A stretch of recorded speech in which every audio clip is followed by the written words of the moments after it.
Hey everyone, welcome to the channel. Today I'm going to be doing a quick review for Ravensword Shadowlands, the Xbox One edition. Now this is developed by Crescent Moon Games and it is published by Ratalaika Games, and I've been given a copy of this for review, so a big thank you for that. It released onto the store on the 9th of April 2021 and it's priced at $6.99. Now, as you can see, it's a 3D sort of old school RPG sort of game. Now, I'll quickly read the description. So, after the fall of Ravengard, the world descends into chaos. The Kingdom of Tyreas stood alone against a sea of dark elven invaders.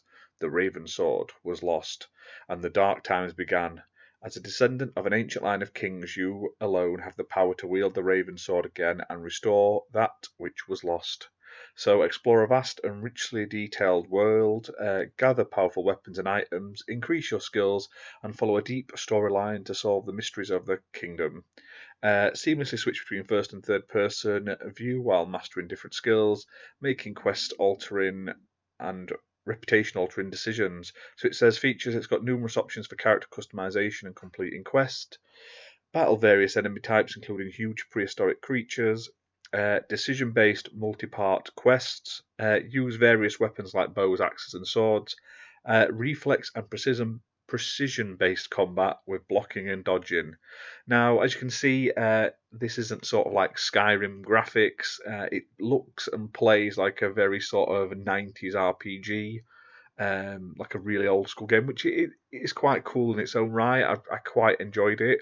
Now, obviously, this is an indie game, and from what I found out since I first got this, this is a sequel to a mobile game that previously came out. So this is like part two, and this actually came to mobile about 8 years ago or something like that, sort of like 2013. So it's a very old mobile game, and the fact that it's only just come to Xbox is weird, but it's decent, and I hope they bring the other one out in future just so you get the rest of the story and stuff like that. But as you can see, it's sort of like an open world as such game. There's obviously loading in between different areas, but it's quite a big open area. The story's sort of semi-decent for a fantasy-based RPG game, and you do get some character customization. I don't think it's as great as it makes out, but for what it is, jumping into the game is cool. Where it says you can switch between first and third person, you will never do it in first person because the controls are awful. In that's when it's in first person, because you can't have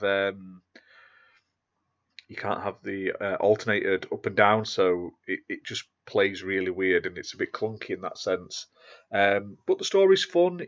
Like I say, if you want to play it, you're going to get hours and hours out of it just to finish the game. I mean, if you wanted to do this just for achievements, if you're sort of like you like your Ratalaika games because you're quick and cheap achievement games, this one you're looking at probably 2 to 3 hours with a guide, based on what I've seen online. But if you want to just enjoy the game, play through it, level your character up as you go, find all the items, like upgrade all your weapons and stuff like that, and all your skills just by natural play, you're probably going to get probably about 8+ hours out of this easily. Like I say, later on you even get like a flying mount, which is really cool as well. So it's pretty cool, like I say, and the areas are nice.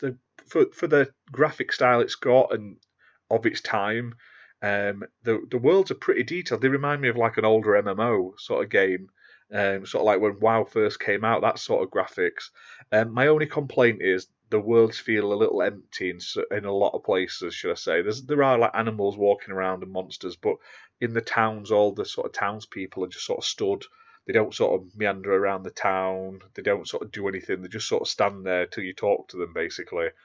And there isn't a lot of people in a town. It seems to be quite sparse, which is my only downside. But I mean, when you think this is just a port of a mobile game from what we're looking at 8 years ago, it's really good actually. It's really good for what it is, and I was expecting it to be a lot worse. I went in thinking, God, this is going to be awful, and I was actually mildly surprised. It's actually quite fun. You end up fighting stuff like giant yetis and stuff like that early on in the game, which is cool.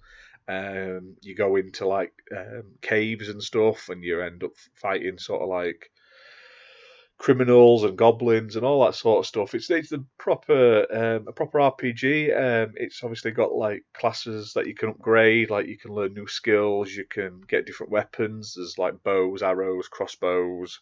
shields, swords. There's all sorts of cool stuff, trolls. And like I say, I definitely recommend giving it a go. And like I say, if you really just want to do it for the achievements, there's guides online. You'll get through it in about 2 to 3 hours, depending on how quick you play and how lucky you are, in case you don't die and stuff like that in between. But yeah, I definitely recommend checking it out. I would give it a 6 out of 10, mainly just because it is looking dated now. I love how it looks. I love that someone has done this on a mobile as well. I think that's great. But the fact that this is on Xbox One in 2021 and obviously Xbox Series X and S, it could have had a bit of a better sort of scaling up. Maybe sort of like tweak the graphics, make them look a bit nicer, add a few more extra enemies, just to make it feel a little less sparse. And some of the controls are a bit iffy at times. It even has voice acting. I mean, not everything's voice acted. Like I say, it does feel like an MMO where they'll say like one line of the conversation and the rest is sort of text. But there is probably about 15-20% of that is actually voiced, which is quite nice. It's better than nothing, and more than I was expecting. I was just expecting it to be text boxes. You can buy and sell items. Like I say, it's a proper full RPG in that sense. So I highly recommend you checking it out. It's currently $6.99 on Xbox. It'll probably go on sale in the future, as all the Ratalaika games do. But even at $6.99, compared to some of their games, you're getting a lot more entertainment and a lot more meat on the bones, basically, for your money. So you'll probably get a lot longer playtime out of this than you would one of the sort of 2D sort of platformy versions of games they release. If you like this video, give us a like and subscribe. We'll be doing more reviews soon.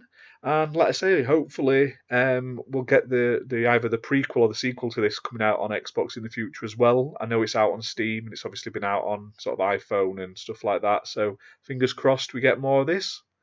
Bye for now.